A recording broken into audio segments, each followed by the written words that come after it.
अगर मैं आपसे पूछूं कि इस वीडियो में दिखने वाले आदमी के बारे में आप क्या सोच रहे हैं, तो शायद पहली नज़र में आप इसको कोई कॉर्पोरेट ऑफिस का प्रोफेशनल, 9 to 5 जॉब करने वाला, कोई एक्टर या राइटर, या आप इसे एक सिंपल और इंटेलेक्चुअल इंसान समझने की गलती कर सकते हैं। लेकिन इसके शांत चेहरे के पीछे छुपा हुआ है एक साइकोपैथिक मॉन्स्टर, जिसकी भूख इंसानी मांस खाने की थी। ये कोई फिक्शनल स्टोरी नहीं है, यह कहानी है जापान के ईसाई सागवा की। इस आदमी ने एक लड़की का और फिर बेरहमी से हत्या की, उसके टुकड़े किए और उनमें से कुछ टुकड़ों को पकाकर खाया भी। और सबसे हैरानी की बात, उसने जस्टिस के पूरे सिस्टम को मात दी और इतने बड़े क्राइम करने के बावजूद भी कभी जेल की सलाखों के पार नहीं गया। और वह यही नहीं रुका, उसने बहुत सारे इंटरव्यूज दिए, नोवेल लिखे, जिसमें उसने अपने पास्ट में किए गए क्राइम्स के बारे में लिखा और वो उस देश का सेलिब्रिटी भी बन गया। ईसाई सागवा जापान के कोबे शहर में 26 अप्रैल 1949 को पैदा हुआ। बचपन से ही कमजोर और बीमार रहता था। स्कूल में भी उसका कोई दोस्त नहीं था और वह हमेशा अपने आप में ही खोया रहता था।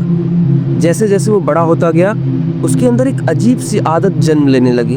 वो औरतों की बॉडी पार्ट्स को देखता और उन्हें खाने के बारे में सोचता, और साथ ही उसकी नज़रों में एक हैवानियत में भरी रहती थी। जब वह 23 साल का हुआ तो सबसे पहली बार वह अपनी हैवानियत को अंजाम देने की कोशिश करी। वह जर्मन महिला के अपार्टमेंट में घुस गया। हालांकि सागवा की हाइट 4 फीट 9 इंच थी और वह शरीर से कमजोर भी था। इसी वजह से वो उस महिला पर काबू पाने में असमर्थ रहा।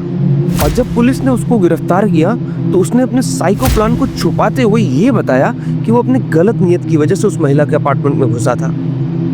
सागवा एक अमीर परिवार से बिलोंग करता था, इसलिए उसके पिता जल्द ही उसे लॉकअप से रिहा करवा लिए। लेकिन उसके अंदर इंसानी मांस खाने की भूख टाइम के साथ बढ़ता जा रहा था। 5 साल बाद आगे की पढ़ाई करने के लिए सागवा पेरिस के शॉर्बन यूनिवर्सिटी में एडमिशन लेता है। यहाँ वह उन लड़कियों को बुलाता था जो पेड सर्विसेज देती थी, और अपनी हवस को बुझाने के बाद वो अपने साइको प्लान को अंजाम देने की कोशिश करता था, लेकिन वह कभी सफल नहीं हुआ। समय बीतता है, फिर उसकी मुलाकात स्टूडेंट रेनी हार्टवेल्ट से होती है। 5 फुट 11 इंच की रेनी को देख करके सागवा की हवस और इंसानी मांस खाने की क्रेविंग फिर से ट्रिगर करने लगती है। फिर उसकी दोस्ती रेनी हार्टवेल्ट से हो जाती है और वह रेनी को कन्विंस कर लेता है कि वह उसके अपार्टमेंट पर लिटरेचर सिखाने के लिए आए। अब वह 5 साल पुरानी वाली गलती को वापस से दोहराना नहीं चाहता था और इस बार वह एक राइफल खरीद लेता है। 11 जून 1981 को जब 25 साल की रेनी जब उसके अपार्टमेंट में बुक पढ़ रही थी, तब सागवा ने उसके पीछे से उसके गर्दन पर रिवॉल्वर से शूट कर दिया।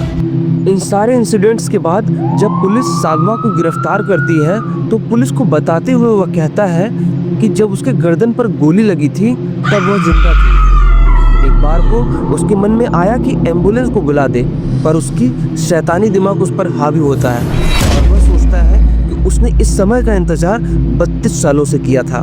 फिर कुछ दिनों तक उसने रेनी के डेड बॉडी के साथ किया, उसके बॉडी पार्ट्स काटे, उसको पकाया और खाया भी, और तब तक जब तक उसकी डेड बॉडी का स्मेल बाहर नहीं जाने लगा। उसके बाद उसने 2 बड़े सूटकेस मंगाए और उसमें रेनी के बॉडी पार्ट्स को भरता है और उसके बाद एक टैक्सी को बुलाता है। सूटकेस को देखकर टैक्सी ड्राइवर मजाक करते हुए बोलता है कि सर, क्या इसमें किसी की लाश है? पर उसे सच में नहीं पता था कि वह जो कह रहा है वह वास्तव में सच है। इस बात से अनजान टैक्सी ड्राइवर सूटकेस उठाने में मदद करता है और दोनों नज़दीक के पार्क की तरफ निकल जाते हैं। जब यह सूटकेस उतार रहे होते हैं, उसी समय रनिंग करने आए 2 लड़कों ने भागते हुए देख लिया और उन्होंने नोटिस किया कि उस सूटकेस से खून भी टपक रहा था। उन्होंने पुलिस को सूचना दे दी और जांच शुरू करने पर सबसे पहले वो टैक्सी ड्राइवर को पकड़ते हैं और उसके बाद कड़ी जोड़ते हुए पुलिस सागवा तक पहुंचती है।